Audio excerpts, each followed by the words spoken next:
Нурес каналында жаңылыктар топтому. Акыркы сааттардагы жаңылыктар менен таанышып алыңыздар. Биздин каналга жазылып, видеого лайк басып, жаңылыктар менен өз убагында кабардар болуп туруңуздар. Кыргызстанда эң жогорку пенсия 104 000 сомду түзө турганын социалдык фонддун башчысы Медер Ирсалиев жогорку кеңештин жалпы жыйынында билдирди. Парламент Кыргыз Республикасынын социалдык фондунун 2020 жылга бюджети жана 2021-2022 жылдарга божомолу жөнүндө мыйзамдын долбоорун карап жатат. Ал экинчи окууга киргизилет. Жогорку кеңештин депутаты Таалайбек Масабиров Кыргызстанда пенсиянын эң төмөнкү көлөмү айтылып келерин, бирок эмнегедир эң жогорку пенсия айтылбай турганына кызыкты. Ирсалиев эң жогорку пенсияны ким аларын айтууга укугу жок экенин билдирип, анын көлөмүн гана айта аларын кошумчалады. Депутат өз кезегинде персоналдык пенсионерлердин саны канча экенин сурады. Учурда 2000дей персоналдык пенсионер бар. Алар орто эсеп менен 15-16 000 сомдун тегерегинде акча алат. Мындай пенсионерлердин саны жылдан жылга кыскарып келе жатат. Себеби Кыргызстанда персоналдык пенсияга чыгуу тартиби жоюлган, деди Ирсалиев. Социалдык фонддун буга чейин берген маалыматы боюнча Кыргызстанда 1200 сом пенсия алгандар дагы бар.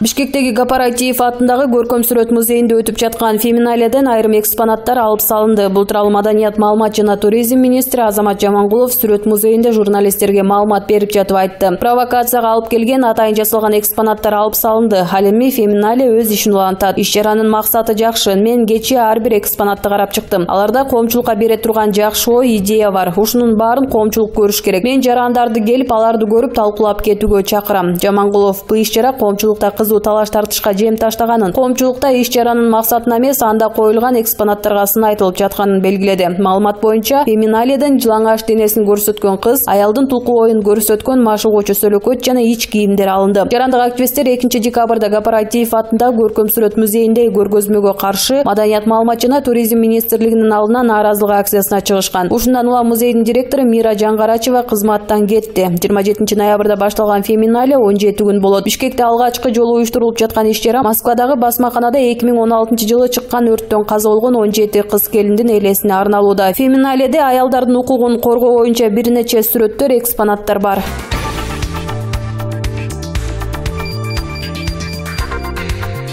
Маданият министри кол алдындагы адамды жумуштан кетирип коюп отурса, анда жоопкерчилик кимде калат? Бул тууралуу КСДП фракциясынын депутаты Рыскелди Момбеков билдирди. Гапарайтиев атындагы Кыргыз улуттук көркөм сүрөт музейинде көргөзмөнү түпкүрүндө колдобойм. Биз канчалык аракет кылбайлы, кыргыздын канына сиңип калган каада салтынан кача албайбыз. Ал кыргыздын жашоодогу эрежеси менен жазылбаган мыйзамы. Батыштын саясатын батыра албайбыз. Даниядан келген жылаңач кызды актуалдуу маселеге айлантуунун кажети жок болчу. Менин түшүнбөгөнүм, Маданият, маалымат жана туризм министрлиги музейдин директорун кызматтан алып Мира Жаңгарачева тобокелчиликти мойнуна алып жумуштан кетти. Маданият министри кол алдындагы адамды жумуштан кетирип коюп отурса, анда жоопкерчилик кимде калат? Мындай учурда министр өзү кызматтан кетиши керек болчу, деди Момбеков.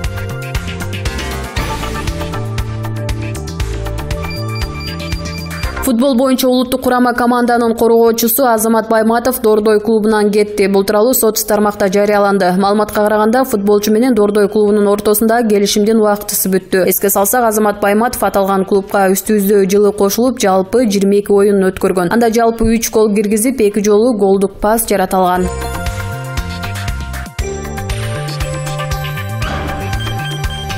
УКМК тарабынан ведомстволор аралык тергөө тобунун өндүрүшүндө Кыргыз Республикасынын кылмыш жаза кодексинин 39-беренеси жана 130-беренесинин 1-бөлүгүндө көрсөтүлгөн кылмыштын белгилери боюнча катталган сотко чейинки териштирүү иштери жүргүзүлүүдө. Азыркы учурда Азаттык медиа мекемесинин кызматкерлери Мухаммедали Токтакуновдун жана Ыдырыс Исаковдун катышуусу менен тергөө аракеттери өткөрүлүүгө тийиш. Ошону менен бирге 2019 жылдын 2 декабрындагы Азаттык медиасынан келген катта аталган журналисттер чет өлкөдө жүргөндүгүнө байланыштуу Skype аркылуу суроолорго жооп берүү даярдыгы белгиленген. Бирок Кыргыз Республикасынын аймагынан сырткары болгон адамдын катышуусу менен Skype аркылуу же башка техникалык байланыш режиминде тергөө аракеттеринин өткөрүлүшү Кыргыз Республикасынын жазык процесстик кодексинин 194-беренесинде дистанциялык сурак алуу дал келбестигин белгилейбиз. Ошондуктан Кыргыз Республикасынын жазык процесстик кодексинин 34-36 жана 189-беренелеринин талаптарына ылайык тергөө органына Азаттык медиа мекемесинин кызматкерлери Мухаммедали Токтакуновдун жана Ыдырыс Исаковдун келип берүүсүн камсыз кылууну сурайбыз.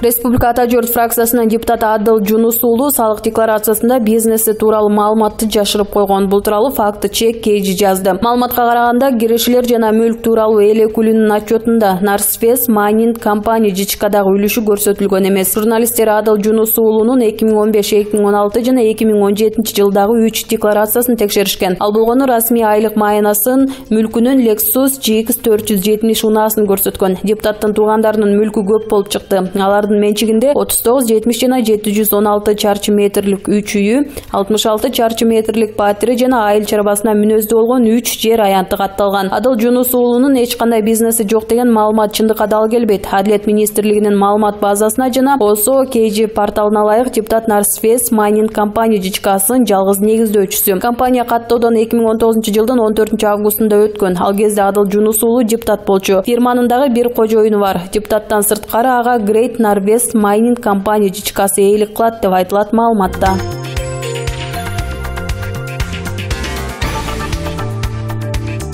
Бүгүн 4 декабрда Бишкектеги Сверлов райондук сотунда жээпти жаңылоодогу коррупция боюнча соттук отурум уланууда. Анда тараптардын жарыш сөзү жүрүүдө. Улуттук энергетикалык холдингдин мурдагы башчысы Айбек Калиев өз сөзүндө керектүү насыяларын алып жүргөндөр насыя алган банктын талаптарын аткарууга аргасыз экендигине токтолду. Банктан чаң соргуш же кофе варкаласыңбы, микрокредиттик банктын айтканын кыласың. Логика боюнча Кытай тараптын бизге берген насыясы деле ошондой талап менен берилди да. Эми башыбызга жугунду куюп, бизге чечим чыга электе мамлекеттик ЖМКлар мага 17 жыл берип койду, деди Калиев. Мындан тышкары Калиев мурдагы өкмөт башчы Сапар Исаков экөөнүн ортосундагы мамилеге токтолду. Мени камаганда Сапар Жумакадырович өкмөт башчы болуп турган айыптоочу тарап айткандай, дос болсок мени 2 саатта чыгарып кетмек. Ушул нерсе менен эле көп нерсени түшүндүрсө болот, деди ал.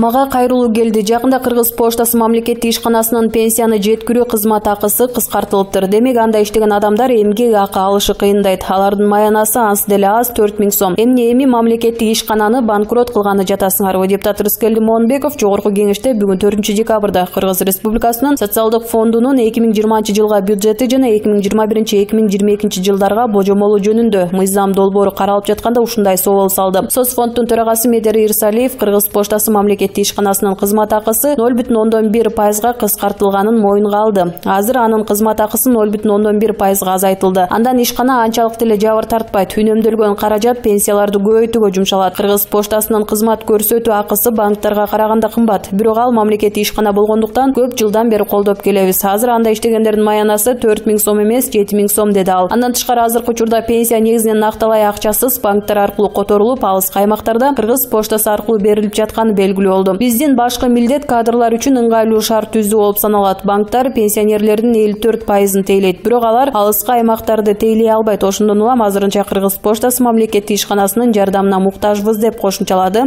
Соцфонд башчысы. Депутат азыр Кыргыз поштасы мамлекеттик ишканасын атайлап банкротко учуратуу менен аны акционерлештирип, жетекчилигине өз адамын алып келүү аракети жасалып жатканын баса белгиледи. Ал кызматка кимдин кайсы бажасы келерин деле билебиз. Ишкананын кызмат акысын кыскартуу чарасы деле ошого байланышып турат. Ага кошулуу ишканадан 1400 адам кыскартылып жатыптыр. Ошондуктан мамлекеттик ири ишкананы банкрот кылгандан көрө сактап калуу чараларын көрүү керек, деп бакылдаган Моонбеков андан аркысын ачыктаган жок. Белгилей кетсек, ушул тапта Кыргызстанда 675 миңден ашуун пенсионер бар. Пенсия өлчөмүнүн ыраттуу өсүшү үчүн бир пенсионерге 3 иштеген адам туура келиши керек. Бирок азыркы учурда бир пенсионерге бир иштеген адам да туура келбейт.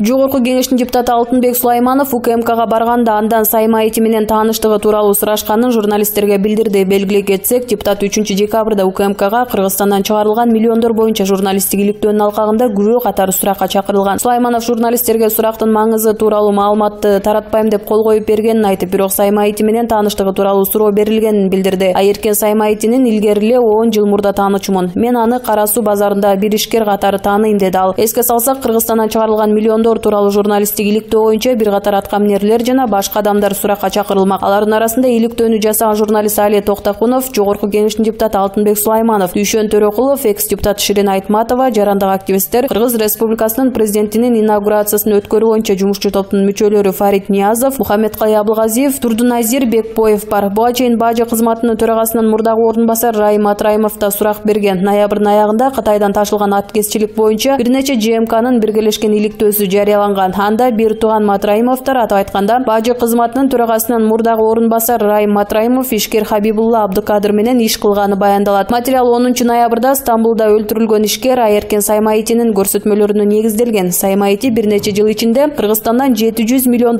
ашык каражатты чыгарып кеткенин айтып берген. Ишкер өлөр алдында журналисттерге коррупциялык схемалар тууралуу билдирип, аларды далилдей турчу документтердин көбүн берип, айрымына үлгүрбөй калган. 25 ноябрда Бишкек менен Каракол шаарында коррупцияга каршы митинг өтүп, уюштуруучулар Райым Матраимовдун кармалышын талап кылышкан.